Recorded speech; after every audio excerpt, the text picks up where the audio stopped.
अगर आपने 362 दे दिया, 2/3 बहुमत दे दिया, तो आपका संविधान बदल जाएगा, आपका लोकतंत्र खत्म हो जाएगा और आने वाले वक्त में चुनाव नहीं होगा और आप गुलाम और गुलाम हो जाएंगे। सर, बीजेपी के नेता हैं, सांसद हैं अनंत हेगड़े, उन्होंने कहा है यदि हमारी 400 से पार सीटें हो जाती हैं इस बार तो हम संविधान को बदल देंगे, 2/3 बहुमत आ जाता है। तो उनके बयान को किस तरह देखते हैं आप? जर्नलिस्ट महोदय कि हेगड़े साहब, अरे ये तो आरएसएस और बीजेपी का एजेंडा है मेरे भाई, जो आपको नहीं दिखता। हेगड़े साहब तो एक मोहरा बने हैं, आज से ना जाने कितने लीडर पार्लियामेंट में बोले हैं। तो जब ये 2/3 बहुमत 362 अगर एक पार्टी को आ जाता है, जो नियम बना हुआ हमारे क्या, तो वो मनमानी करेगा, वो संविधान को बदलेगा, वो अपने तरीके से इसके अंदर जितने भी अमेंडमेंट करना है करेगा। हो सकता है कि चुनाव, वन नेशन वन इलेक्शन, अभी चुनाव का घोषणा हो गया है, बड़े खुश हैं, घोषणा हो गया है, आचार संहिता लग गया है, लेकिन अभी भी गेम हो सकता है। चूंकि कार्यपालक जो हमारा अभी भी प्रधानमंत्री कौन है, आदरणीय मोदी जी हैं। बहुत सारे डिसीजन नहीं ले सकते, लेकिन प्रधानमंत्री विशेष अधिकार पे ले सकते हैं। जो 1200 पेज का जो पेपर जमा किया गया राष्ट्रपति भवन में, अगर राष्ट्रपति मुर्मू जी साइन कर देती हैं तो कल 2 दिन में यह घोषणा हो जाएगा कि यह चुनाव रोक दिया, स्थगित किया जाता है और 2 साल के बाद 26 में 27 में चुनाव होगा पूरे भारत का, राज्यों के साथ और लोकसभा का। ये अभी भी हो सकता है, अभी कहां गलतफहमी में, बहुत गेम है। अगर इनको लगेगा कि मैं 400 नहीं आ रहा हूं, मैं सत्ता में नहीं आ रहा हूं, तो ये गेम हो सकता है। लेकिन अगर उनको गलतफहमी बनी रहती है कि मैं 400 पार हो रहा हूं, 370 आ रहा हूं, तो ये चुनाव होगा, ये कराएंगे,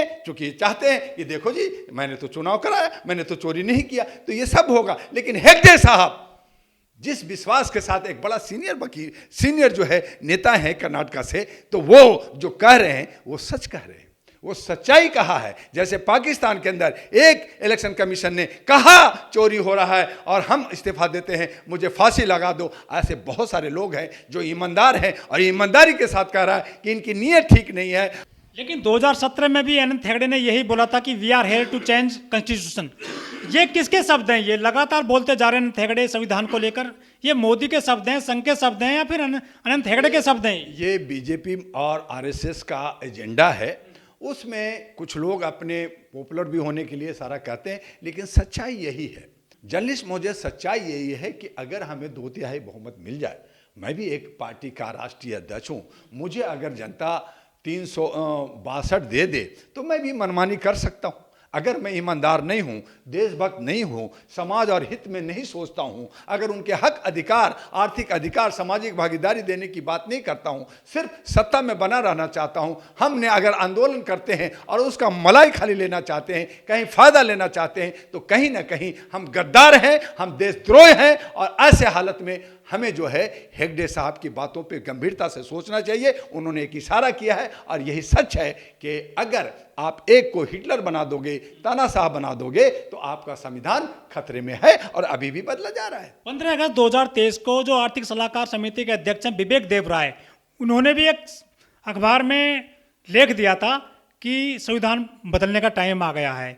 ये जो सब लोग हैं, ये इनमें कौन डाल रहा है इस तरह के शब्द? ये सारे के सारे जो है मानसिक रूप से विक्षिप्त लोग हैं, जो ये लोग सनातन युग लाना चाहते हैं। ये हिटलर और लोगों को दबा कर करके तानाशाही करने वाले लोग हैं। बहुत सारे जर्नलिस्ट, बहुत सारे लेखक ये लिखते हैं और सच्चाई बयान करते हैं, चूँकि उनका ज़मीर जागता है। लेकिन जो गुमराह लोग हैं, जो लोग जो है हमारे सत्ता में बैठे हुए लोग हैं, वो लोग जो है ऐसे जर्नलिस्टों को, ऐसे सोशल मीडिया को बैन कर देते हैं, उन पर केस करते हैं, उनको जेल भेज देते हैं और जो भी सामाजिक कार्यकर्ता आवाज़ उठाता है उन पर उसको प्रताड़ित करते हैं। तो ये चलता रहता है। लेकिन जो ज़मीर मेरा कहता है, जो सोच रखा है कि मुझे जागरूकता लानी है, मुझे देश और समाज के लिए काम करना है, चाहे मैं फना हो जाऊं, मर जाऊं, तो वो उनकी एक दीवानगी होती है। और ऐसे ही हमारे जो कुछ जर्नलिस्ट हैं जो बेबाकी से लिखते हैं, और उनको सैल्यूट करना चाहिए, उसको मानना चाहिए, समझना चाहिए। और यही एक इशारा होता है आपको समय पे जागने का। तो अगर हमने समय पे नहीं जागा तो समय चूक जाने के बाद चिड़िया चुग गई खेत, तो हमें कुछ हाथ में नहीं मिलता। लेकिन ये जो मोदी जी हैं वो खुद कहते हैं कि मैं संविधान की वजह से ही प्रधानमंत्री बना हूँ, मैं तो चाय बेचता था, मेरी जो माँ दूसरों घर में बर्तन मांजती थी। संविधान ने जो ताकत दी है उससे हम प्रधानमंत्री बने, उनके सब दिए होते हैं। जर्नलिस्ट महोदय, ये सब लोग लुभावने की बात है। ये जब नहीं होते हैं तो यही सारा कहते हैं।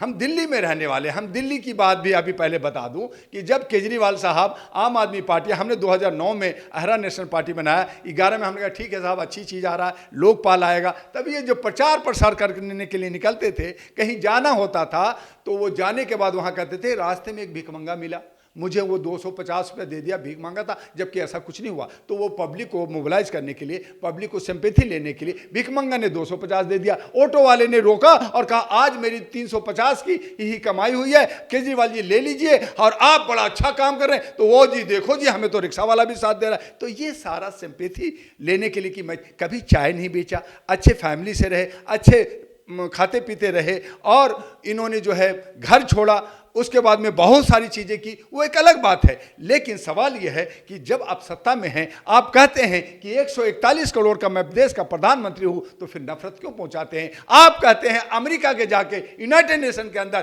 कि जिस देश में मानवता नहीं होगी, मानवाधिकार नहीं होगी, वहां पे लोकतंत्र नहीं होगा, तो फिर मुझे बताइए कि भारत के अंदर कहां है मानवता, कहां है ह्यूमन राइट? आप कहते हैं कि जहां भेदभाव होगा वहां वो लोकतंत्र नहीं होगा, संविधान नहीं होगा। यह आपने यूनाइटेड नेशन अमेरिका में कहा, सारी दुनिया को बताया, लेकिन आप बताइए कि आप खाली भेदभाव कर रहे हैं कि नहीं, मंदिर मस्जिद कर रहे हैं कि नहीं? आपको चाहिए था सबको, ये धर्मनिरपेक्ष राज्य है, अपना धर्म सबको मनाने का हक है, लेकिन आप राजधर्म का निर्वहन कहां कर रहे हैं? आप कहीं ना कहीं एक समुदाय को आप इलेक्ट्रो बॉन्ड से लेकर के, छुपा करके, बहुत सारे कर करके आप करें मैं तो गरीब हूं, मैं झोला लेके आया हूं, झोला लेके चला जाऊंगा। अरे वो झोला में माल कितना जाएगा ये तो बता दीजिए, कब जाएंगे ये तो बता दीजिए। आपने तो ये इस तरह से सिस्टम बना रखा है कि जब तक मैं जिंदा रहूंगा मैं ही रहूंगा, मैं कुछ ये करूं चाहे यो करूं, तेनू क्या। ये अभी भाषण में उन्होंने कहा कि मैं कुछ भी करूं, मेरी मर्जी। तो ये अब मेरी मर्जी चल रहा है, तो ऐसी हालत में जनता जनार्दन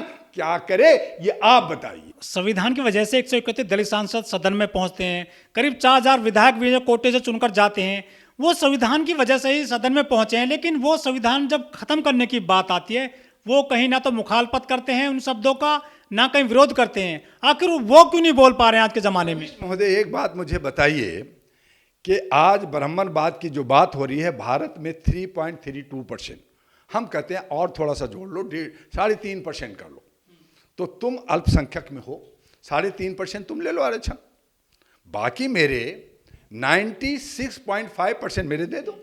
आप कहते हो जी मेरा छतरी भी मेरा है, मेरा बैस भी मेरा है, चलो वो जोड़ करके 14% तुम मानते हो, 14 की जगह 15% ले लो, 85% दे दो। तो आपने आरक्षण में कितना दिया? 131, 543 का 85% कितना बना? 85% कितना बना? मैं पूछना चाहता हूं, मेरे 500 मेरे बहुसंख्यक क्यों नहीं है? 131 में आप केम लेयर में आप थोड़ी सी रोटी टुकड़ा दे दिया, अब आके कहा कि तुम हो। तो ये अगर बाबा साहब का ये संविधान नहीं होता तो 131 भी नहीं होता, मुसलमान जो 26 है वो भी नहीं होता। वो मुसलमान जो कहता है कि मैं 21% भारत में हूं, तो 543 का 21% 100 सांसद होना चाहिए, कहां है?